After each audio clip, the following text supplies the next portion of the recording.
네, 오늘 사무엘을 출산하는 한나라고 하는 제목으로 사명 찾기 23번째 시간을 여러분들과 함께 나눕니다.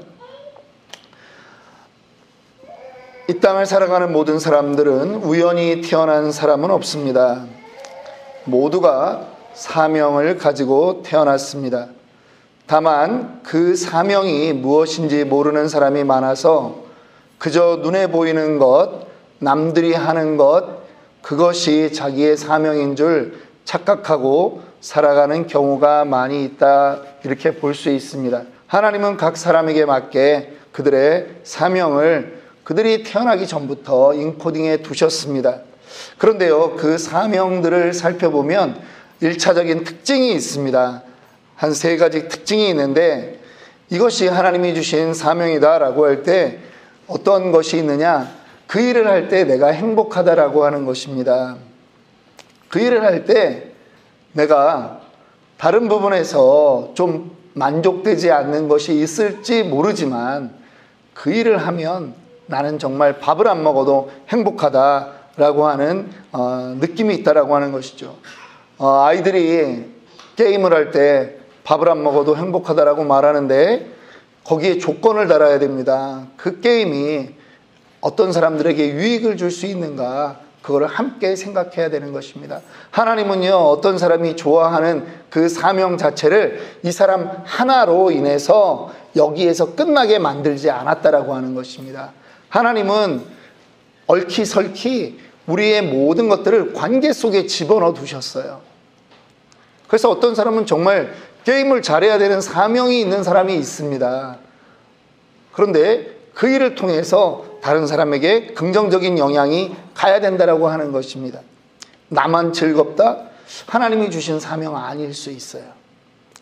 자, 2번째, 사명의 2차적인 특징이 있습니다. 나는 조금 덜 기쁠 수 있는데 내가 하는 그 일로 인해서 남들이 기뻐하는 것이 나에게 느껴진다라고 하는 것입니다. 그래서 내가 더 헌신하고자 하는 마음이 더 생겨날 수 있는 그런 것이죠. 예를 들면 내가 간호사다. 그래서 병원에 가서 일을 하는데 참 힘들죠. 응급실 간호사, 수술실 간호사 힘듭니다. 그런데도 나에게 그 일들을 잠깐 마치고 집으로 퇴근할 때 너무나 기쁨이 있다면 그것은 하나님이 주신 사명이 맞습니다.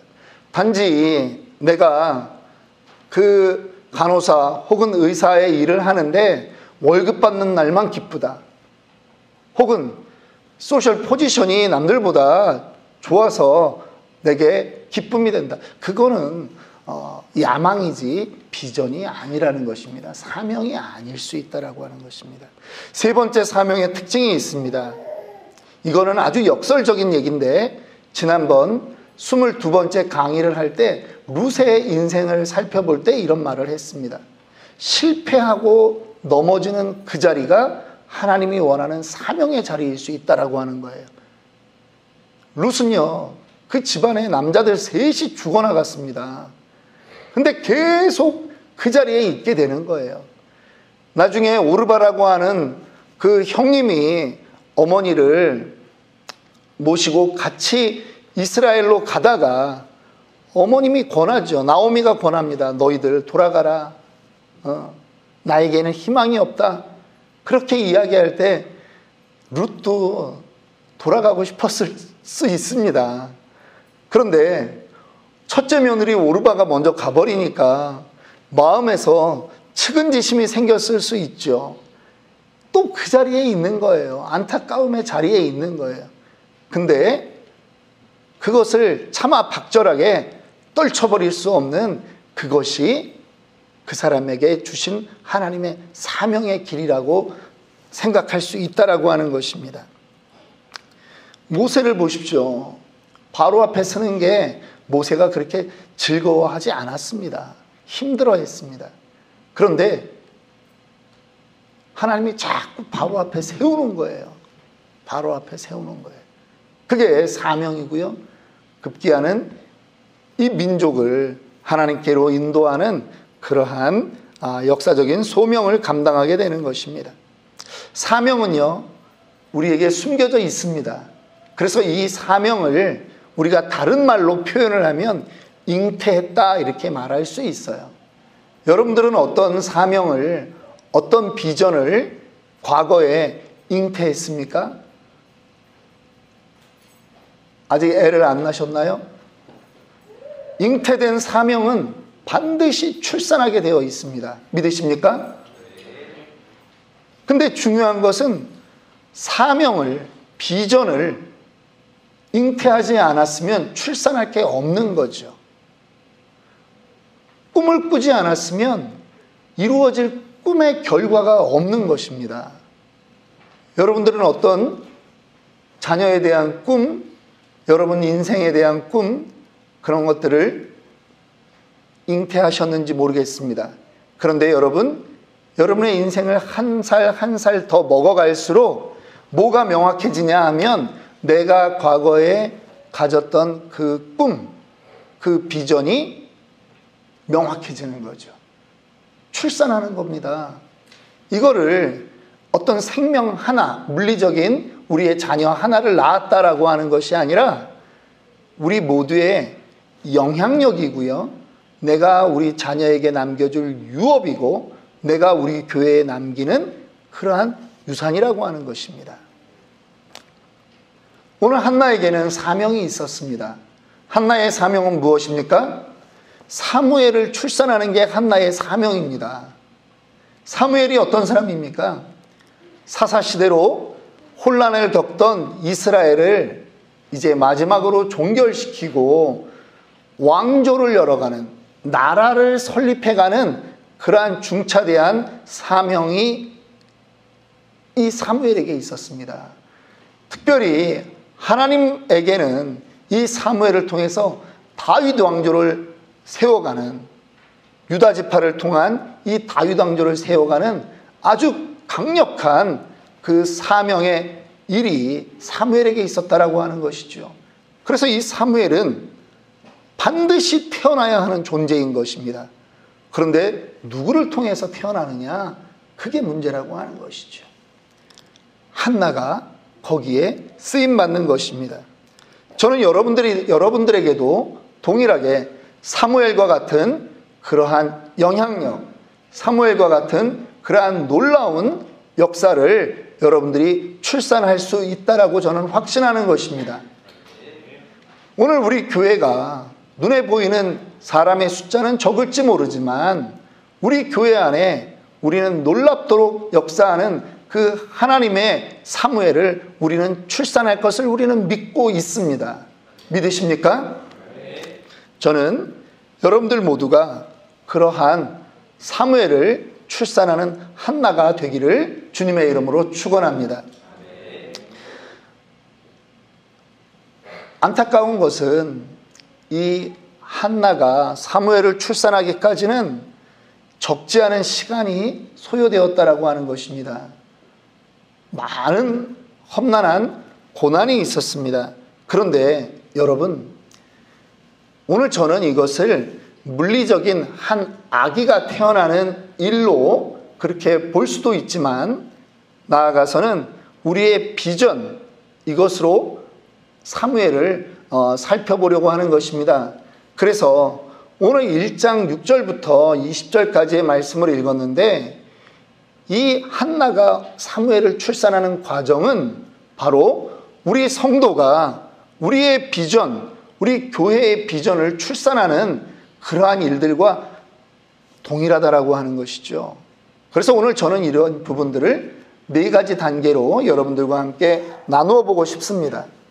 부탁이 있습니다. 우리 자녀들, 내 말귀를 알아듣는 자녀들은 자기의 꿈을 지금부터 이 4가지 단계에 넣어서 생각해 보기를 원합니다.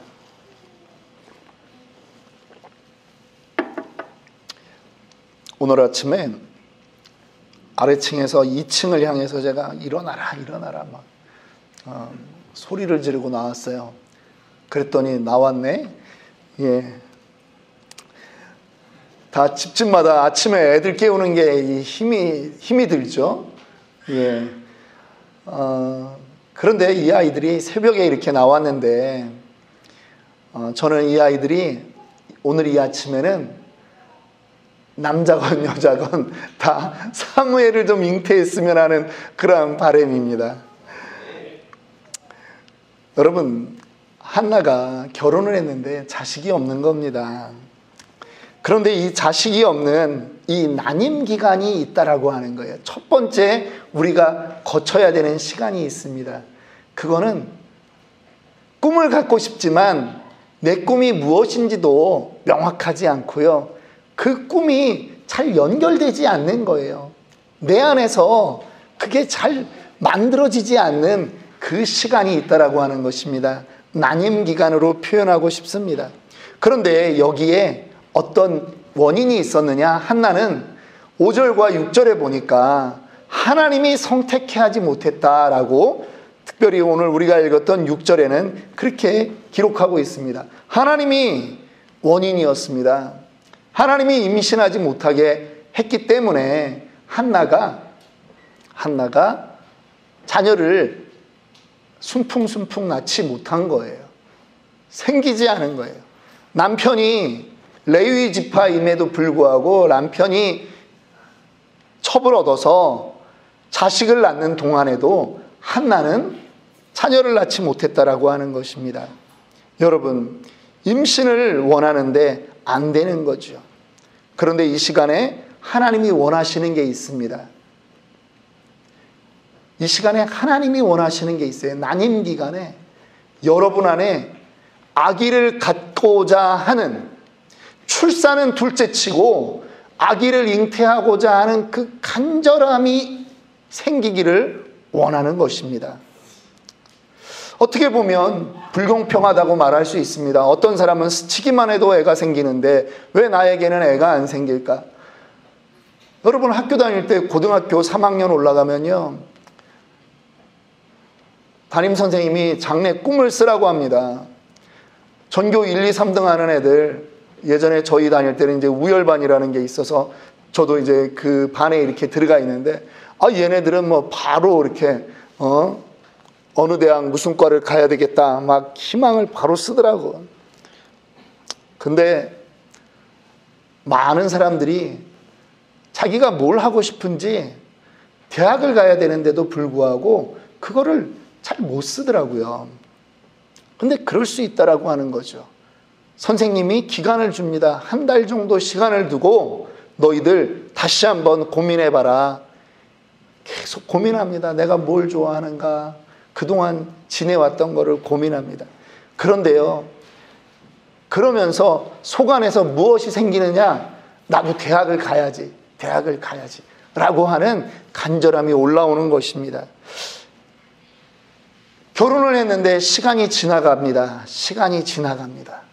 그러면서 무엇이 올라옵니까? 간절함이 올라옵니다. 자녀를 낳아야지라고 하는 간절함이 올라옵니다. 하나님이 원하시는 과정이라고 하는 것입니다. 두 번째, 이 난임 기간을 거친 다음에 두 번째는요, 고난의 기간이 있다라고 하는 것입니다. 난임도 힘든 시간인데 거기에 조롱과 질시가 있는 그러한 시간이 있습니다. 때로는 그것이 외부적인 공격이 아니라 내 안에 있는 그 내적 갈등이 있다라고 하는 것입니다. 분인나가 밖에도 존재하지만 내 안에도 있는 거예요. 나를 분노케 하는 거죠. 격동시키는 게 있는 거예요. 여러분, 목사님들에게는 그 분인나가 없을까요? 목사님들이 예전에 이제 80년대, 90년대 뭐 십자가만 걸면 성도들이 모인다라고 하는 그 시대에도 목사님들에게는 이런 유머가 있었습니다. 목회 때려치고 싶을 때가 있다라고 하는 것입니다. 그건 언제냐? 성도가 속색일 때가 아니라는 거예요. 신학교 다닐 때 자기보다 공부도 못하고 컨닝해가지고 맨날 중간고사, 기말고사 통과하던 그 목사가 어디 가서 목회를 하는데 너무 잘 된다는 얘기를 들으면 비교가 돼서 때려치고 싶다라고 하는 그런 겁니다. 내 안에 나를 분노케 하고 그 꿈을 이루지 못하고 쏟아버리게 만드는, 유산시키는 그러한 것들이 계속 발생한다라고 하는 것입니다. 교회를 개척했습니다. 우리 교회도 3년 반이 지났죠. 그런데 교회를 개척할 때 사람들이 질문하는 것입니다. 왜 이 많은 교회가 있는데 또 교회를 개척해야 됩니까? 라고 묻습니다. 여러분, 어떤 분은 시대를 조롱하는 그러한 의미로 말할 수 있어요. 그런데 이 고난의 시간에 우리가 해야 되는 것이 있어요. 하나님이 원하시는 것이 있어요.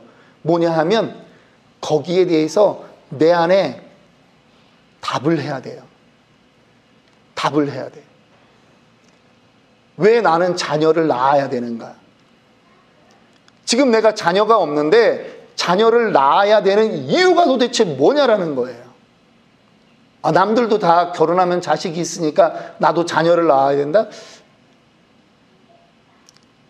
하나님이 주시는 사무엘은 그렇지 않다라는 거예요. 하나님이 한나를 선택하고 한나를 통해서 자녀를 낳을 때는 그 정도 소망으로는 안 된다라고 하는 거죠. 그 정도 간절함으로는 아니라고 하는 거죠. 왜 교회를 개척하느냐고 묻습니다. 신학교 왔으니까, 목사 됐으니까 교회 개척해야죠. 그거로는 아니라는 거예요. 그래서 이 시기에는 나를 조롱하건 아니면 궁금해서 물어보건 성실하게 나는 하나님 앞에서 답할 그 말들을 준비하는 시간이라고 하는 것입니다. 고난의 시간이 아니라는 거죠. 그런데 사람들이 이 시간을 회피하고자 합니다. 애가 없으니까, 애를 주셔야 되는데, 외로우니까, 남편하고 둘이 지내는 게 적적하니까 뭐를 합니까? 개를 키워요. 애완견을 키워요. 절대 안 됩니다. 우리의 꿈을 다른 것으로 대체시키면 안 된다라고 하는 것입니다. 철저하게 거기에 더 집중해야 된다라고 하는 것입니다. 그리고 더 중요한 것이 있습니다. 그 시간을 통해서 하나님의 마음을 생각해 볼 수 있다라고 하는 것입니다. 여러분, 이제 난임기간과 고난의 시간을 지나서 세 번째, 기도하고 통곡하는 시간이 필요하다라고 하는 것입니다. 10절 말씀 보니까 한나가 마음이 괴로워서 여호와께 기도하고 통곡했다라고 기록하고 있습니다.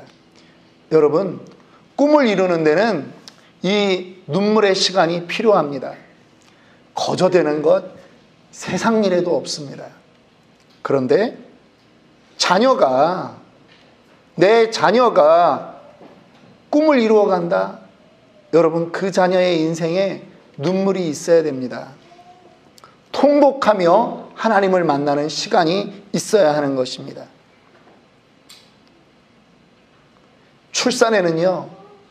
출산에는 반드시 고통이 있어요. 그런데 그거를 그냥 나는 귀찮으니까 안 해야 되겠다, 그럴 수 없다라고 하는 것입니다. 그러면 출산이 안 되는 거예요. 아기를 가지면 입덧하는 그러한 일이 자연스럽게 따라옵니다. 예전에 즐기던 것들 못 먹습니다. 애 낳을 때까지 회를 못 먹더라고. 그렇게 좋아하는 회를 못 먹어요. 날거를 먹으면 안 된다 그래가지고. 그런데 하나님과 이야기하고 하나님 앞에 나가서 울부짖어야 되는 그 기도와 통곡의 시간이 필요하다라고 하는 것입니다. 여러분들에게 오늘 이 미국 땅에 살면서 이 시간까지 여러분들에게는 얼마나 많은 눈물이 있었는지 제가 다 알지는 못합니다. 그러나 남의 나라 와가지고 남의 땅에 와서 지금 살아간다라고 하는 것 쉽지 않죠. 분명히 여러분들에게도 기도의 시간과 눈물의 시간이 있었을 것이라고 저는 믿습니다. 그런데 하나님이 그것을 들으시는 것입니다. 우리의 기도와 눈물은 결코 그저 공중에서 사라지지 않습니다. 반드시 하나님이 들으십니다. 그런데 어떤 사람은 이거를 못해서 뭘 하느냐? 술을, 친구를, 라스베가스를 이유 삼아서 자기의 스트레스를 그렇게 푼다라고 하는 것이죠. 하나님이 원하는 게 아니에요. 잉태해야 되는데 그것을 다른 것으로 쏟아버린다라고 하는 것입니다. 이 단계에서 신앙인들은 정말 하나님과 때로는 결단을 내려야 될 수도 있습니다.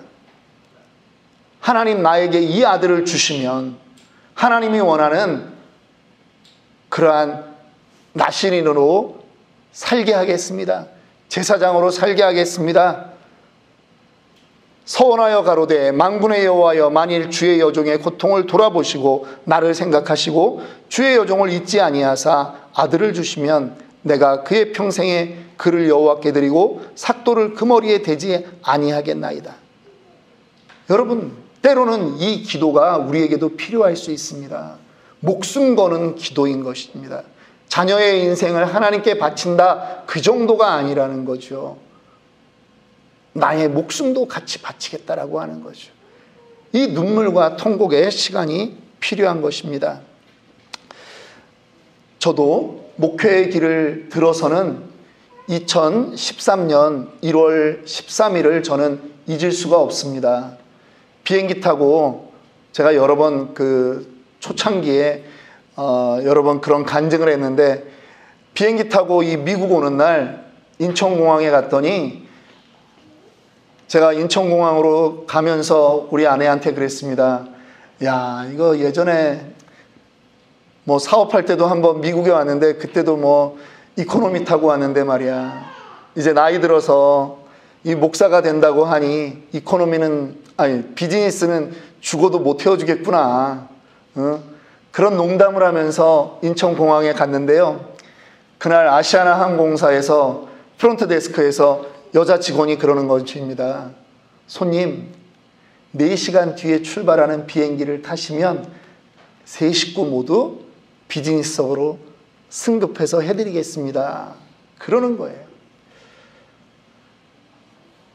다들 비즈니스를 타고 미국에 온 사람들이라서 감동도 별로 없는 것 같은데, 그날 저에게 하나님이 또 다른 그러한 사인으로 나를 위해 울 수 없겠냐, 너의 목회가 나를 위해 울 수 없겠느냐라고 하는 사인을 저에게 주셨고, 제가 거기서 그 비즈니스석에서 새벽에 무릎 꿇고 하나님, 내가 그런 사람 되겠습니다. 그렇게 제가 하나님께 서원했습니다. 그게 지금 생각하니까 그때는 기도로 응답했다라고 생각하는데, 지금 이제 다시 생각하니까 제가 하나님께 제 입술로 그렇게 서원한 거죠. 물론 제가 기도할 때마다 울지는 않습니다. 그래서 저를 대신해서 저의 아내가 날마다 웁니다. 여러분, 우리의 기도에 기도하고 통곡하는 시간이 필요합니다. 4번째입니다. 그 다음 단계가 있습니다. 사무엘을 출산할 때는 반드시 그 다음 단계가 수반되는데, 무엇이냐? 얼굴에 수심이 없는 평강의 단계가 온다라고 하는 것입니다. 믿으십니까? 기도를 언제까지 하셔야 됩니까? 기도는요, 응답 받을 때까지 하는 것입니다. 그런데 기도의 응답을 하나님이 여러 가지 방법으로 하시는데, 가장 중요한 것은 응답받은 기도는요, 그 제목에 기도를 할 때 평안이 몰려옵니다. 믿으십니까? 평안이 올 때까지 기도하는 거예요. 한나가 자기가 기도하는데 이미 통곡하고 기도하다가 목이 쉬어가지고, 한나도 아마 이 성대가 일회용 성대였던 것 같아요. 한 2시간 기도했더니 목이 다 잠겼겠죠. 그래서 입만 달싹달싹 하고 있는데, 이 영성 없는 엘리 제사장이 술 먹지 마라, 술 취한 거 아니냐, 그렇게 비난하는 것입니다. 그런데도 한나는 그 제사장의 축복을 아멘하는 것입니다. 그리고 마음의 평안을 누리는 것이죠. 여러분, 비전을 잉태하고 그 비전을 출산하는 그 일 가운데 눈물의 기도와 통곡의 시간이 있었다면 하나님이 주시는 그 응답을 갖고 나서는 변해야 됩니다. 얼굴에 수심이 없어야 됩니다. 말씀을 마칩니다. 우리는 모두 비전을 잉태해야 되는 사람입니다. 때로는 내가 가지고 있는 그 비전이 나의 자녀를 통해서 일어날 수 있어요. 때로는 내가 그 열매를 다 못 볼 수 있어요. 그런데 우리는 잉태하는 것을 먼저 해야 되는 것입니다. 꿈이 없으면, 비전이 없으면 거둘 게 없어요. 낳을 게 없어요. 저도 교회를 목회하면서 3년 반의 시간을 지나가면서 내가 맛볼 그 꿈을 계속 묵상하고 기도하는 것입니다. 그리고 그 열매를 어떠한 형태로 될 것인가를 저는 그려보면서 그것이 나에게 이미 이루어진 걸로 믿고 새벽마다 감사하다고 기도하고 있습니다. 여러분,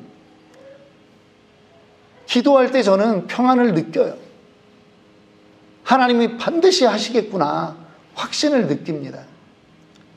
그리고 저는 기도하다 보니까 꿈이 조정되는 것을 느껴요.